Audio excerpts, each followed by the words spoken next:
Welcome to Tenor Tech, where I solve the problems you didn't even know you had. You start by opening the workbook and immediately making a timestamped backup. This prevents accidental loss.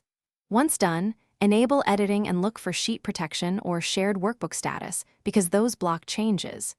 You should also scan key columns and confirm their data types, dates, numbers, or text, so formulas behave correctly. Make small, targeted edits to a copy first. That way, you validate changes without impacting production. Keep a note of any external links and which sheets you plan to modify. You now perform the main updates.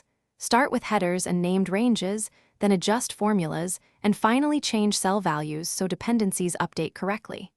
As you work, apply data validation and conditional formatting to prevent bad entries and flag anomalies. Use /replace for bulk text edits and consider simple VBA or a recorded macro for repetitive tasks.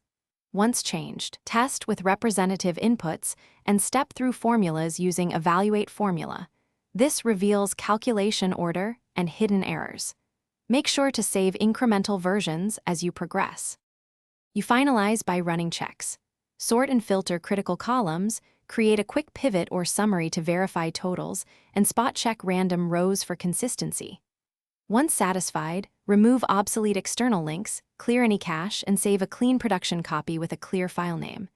If something goes wrong, #ref, or unexpected results, revert to the backup, then reapply changes stepwise to isolate the problem. Make sure to document the fix so you don't repeat the same mistake, and communicate the update to stakeholders. Thanks for watching. Subscribe to keep your life in tune.